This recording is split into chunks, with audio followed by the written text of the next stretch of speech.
السلام عليكم ورحمة الله وبركاته. الهوز من الحلويات اللي كل أطفالنا بتحبها وإحنا كمان الكبار بنحبها قوي.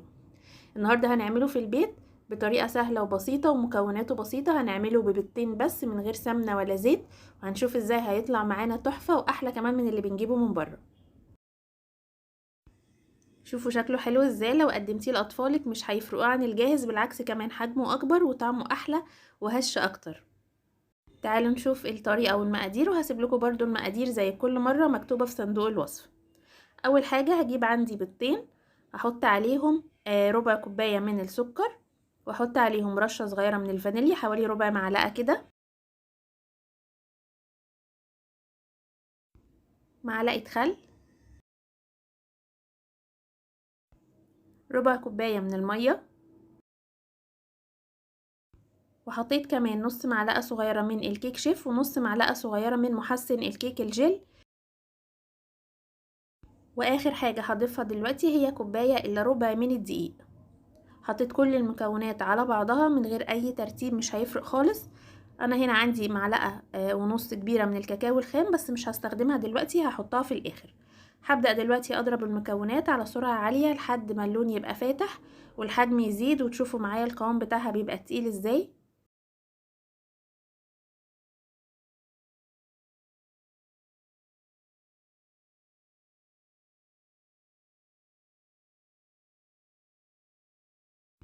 يعني بضرب فيها حوالي مثلا 7 دقايق او 10 دقايق لحد ما توصل للشكل اللي انتوا شايفينه دلوقتي.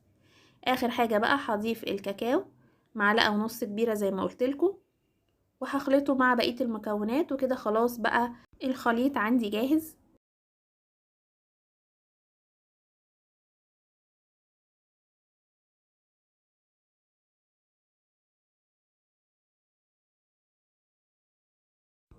بجيب صاج مقاس 40 في 40، حاطة فيه ورقة زبدة وبفضي فيه الخليط اللي انا عملته.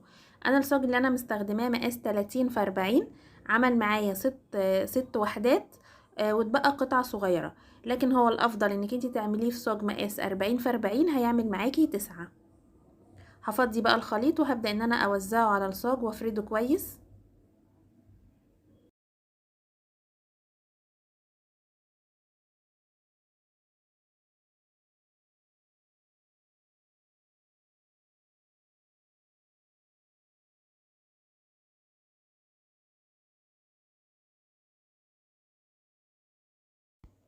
بخبطه كده خبطتين على الرخامة علشان يتساوى، وبدخله فرن على درجة حرارة 180.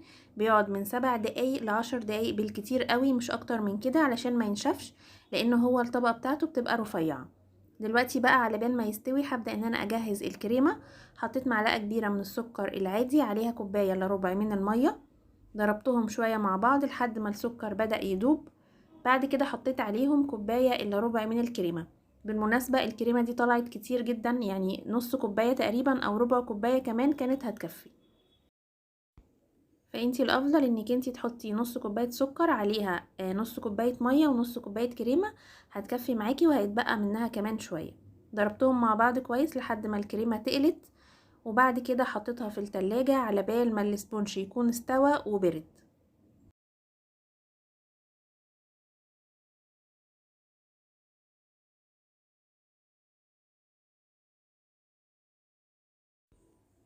هنا طبقة الكيك استوت.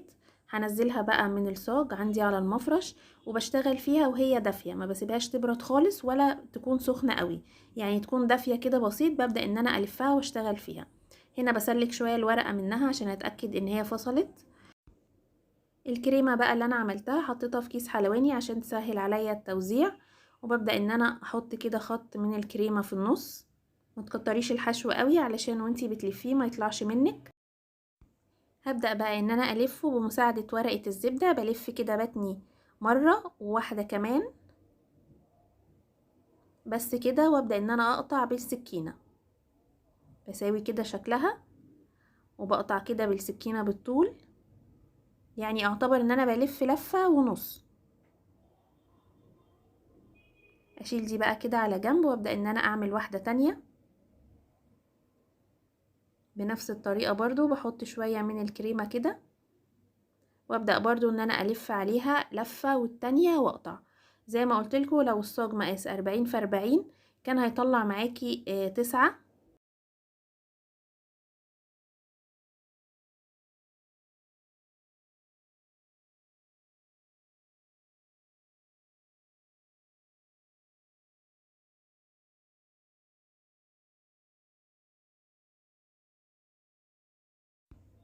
ودي كده القطعة التانية اللي انا طلعتها. وبالنسبة للحتة بقى اللي اتبقت دي قطعتها حتت صغيرة وعملت بيها كب بالشوكولاتة اللي شفتوه معايا الاول. هاخد بقى الاتنين سويس رول اللي انا عملتهم دول، هقسم كل واحدة على 3 وهدخله التلاجة على بال ما اجهز الشوكولاتة علشان يسقع ويتماسك شوية. جبت بقى شوكولاتة بالحليب كسرتها كده قطع صغيرة.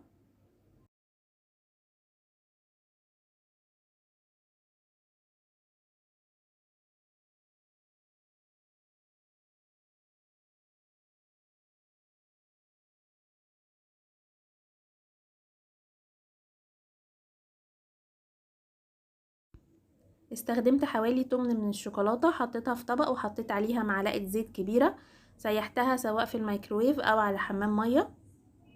وده كده بقى شكلها. وطلعت الهوهوز من التلاجة كان ساقع. هبدأ بقى ان انا اغطيه بالشوكولاتة. قدامك بقى حلين، انك انتي تغطسيه في الشوكولاتة وتطلعيه، او انك انتي تحطيه كده على شوكة وتنزلي عليه الشوكولاتة زي ما انا بعمل. انا بصراحة مرضيتش انزله في الشوكولاتة وطلعه علشان الكيك بتاع الهوهوز ما ينزلش فتافيت في الشوكولاتة ويبان بقى على سطح الهوهوز من فوق، فكنت عايزة الشوكولاتة تفضل معايا شكلها ناعم للاخر.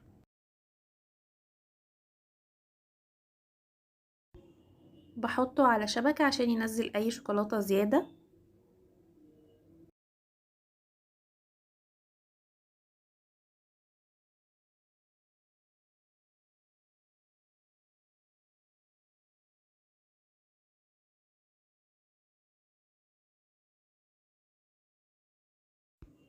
بستنى بقى عليه شوية لحد ما الشوكولاتة تجمد، او لو مستعجلة عليه ممكن تدخليه التلاجة 5 دقايق.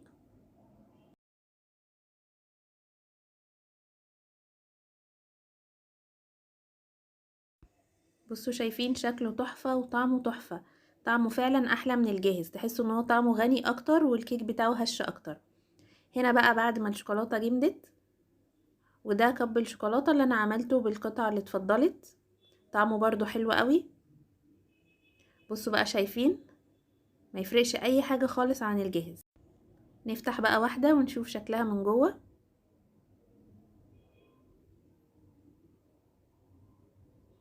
كده الفيديو بتاعي النهاردة خلص، ان شاء الله تجربوا الوصفة وتعجبكم، واشوفكم في الفيديو اللي جاي، والسلام عليكم ورحمة الله وبركاته.